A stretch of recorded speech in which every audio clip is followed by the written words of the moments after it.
Another big coaching cue that I think really confuses and gets young hitters to change sports and go to soccer and lacrosse and stuff is the cue of get your head down or keep your head down.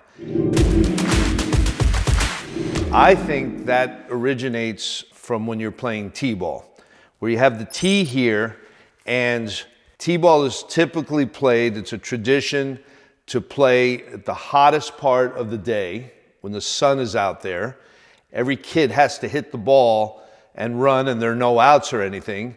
So by the second inning, maybe the first inning, midway, all everybody wants to do is get the game over with. So I'm kind of joking, but it's really kind of true.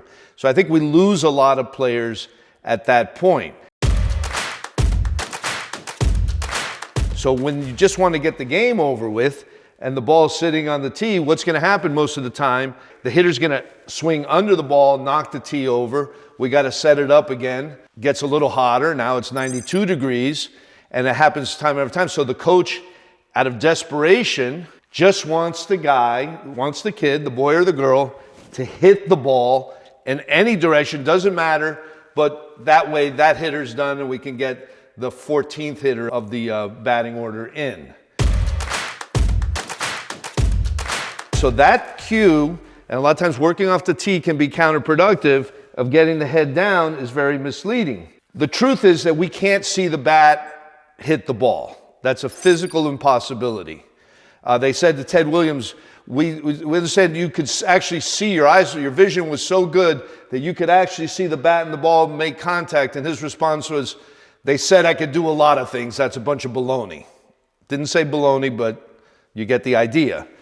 The truth is, when a pitch is coming in at you, you have to react to the pitch when the ball is 8 to 10 feet in front of you, depending on your bat speed and bat quickness and the speed of the pitch. But in general, 8 to 10 feet is what we call the drop dead zone. Once that ball enters that area, you can't make any physical adjustments on the pitch. In other words, if I think the pitch is low and it's at 8 to 10 feet and I wait for the ball to come here and I think it's low, I'm not going to be able to change my swing to adjust to the height of the pitch or the location of the pitch. So it's what we call the drop dead zone. That ball is out there about 8 to 10 feet. I have to make my decision, swing or not swing. A lot of things are going on. What kind of speed is the ball coming at? What is the direction of the ball? But that decision has to be made early. But we have hitters that wait until the ball gets here because they've been taught to keep their head down, and they're forever trying to watch the bat hit the ball, and that's an impossibility. Notice when I do that, I'm locked. I can't rotate my back hip. I'm locked in here. I'm, guess what? Just in the same position that the pitcher wants me to be in. So CJ, can you just show us, take a stride and just say, okay, where your head is on a higher pitch at the top of the strike zone, and where you are at contact, just go to contact position. So he has an open stride, he goes out there. So you're not gonna look back here. I caught you doing that. I don't know, but I've never seen a pitcher throwing from behind the hitter.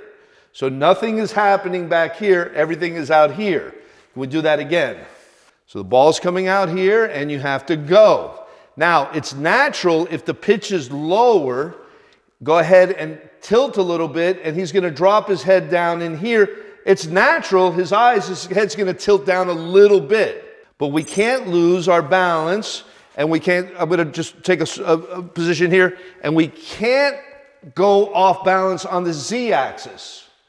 We wanna keep everything balanced and in frame on the X, Y, and Z axis. So show us again a knee-high pitch, and that ball's out there, and he's gotta go. And that's why sometimes we'll see big league hitters, great hitters, get fooled and look terrible on pitches.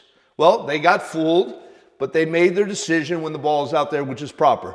So that cue of keep your head down can really, in my opinion, really hurt hitters, discourage them, because they'll be superstars playing t-ball because they get it on one swing and they go to the 8 or 9-year-old level and all of a sudden pitches are beating them, and that's no fun to strike out, not to be able to hit the ball, make contact, it's frankly embarrassing a lot for the kids. and they'll just choose another sport where they can kind of run around. And I'm kidding about that because the other sports are great, but I just don't understand them. But they can run around, play soccer, lacrosse, whatever they do, and nobody really notices them. Because when you're up here, everybody's looking at what you're doing. And there's no getting around that.